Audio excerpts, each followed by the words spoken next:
Does it sometimes feel like you just don't have the strength that you usually have?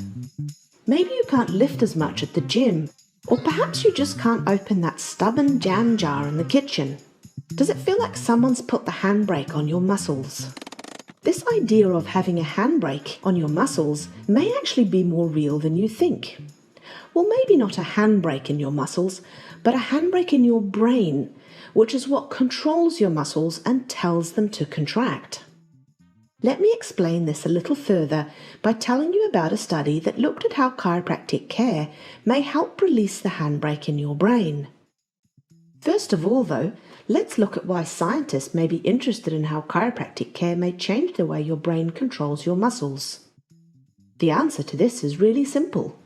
Over the last few years, a number of studies have shown that when you get adjusted by a chiropractor, it can make you stronger.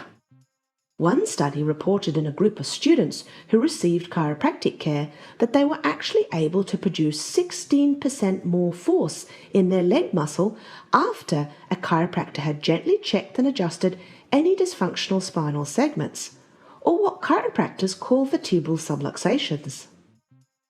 This didn't happen when the chiropractors did a control intervention that just involved moving their spine but not adjusting them.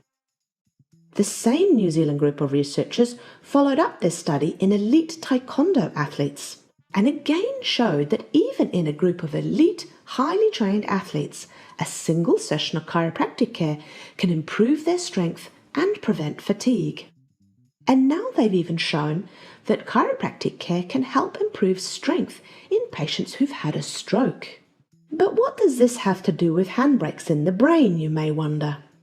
Well, in a new study by the same team of researchers, they wanted to see if chiropractic care resulted in an increase in the way the brain could drive the muscle in the subject's arms. To do this, they measured the participants' biceps muscle strength, and they measured something that's called central inhibition before and after a single session of chiropractic care, or just moving their heads around as a control intervention.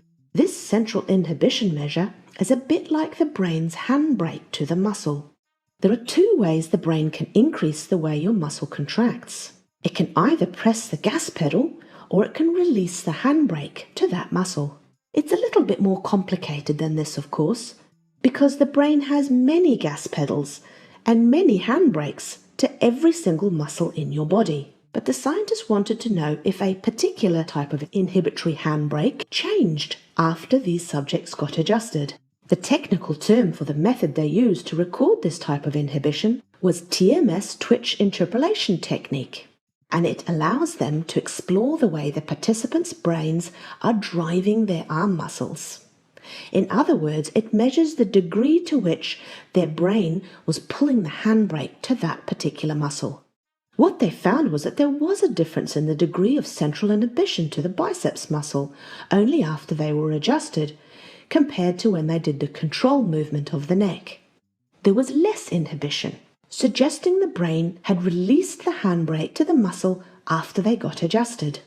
So this may be one of the reasons why the previous studies showed that chiropractic care could increase strength, because maybe chiropractic care is reducing the central inhibition to your muscles, or in other words, releasing the handbrake to your muscles, making it easier for your brain to move your muscles and produce more strength.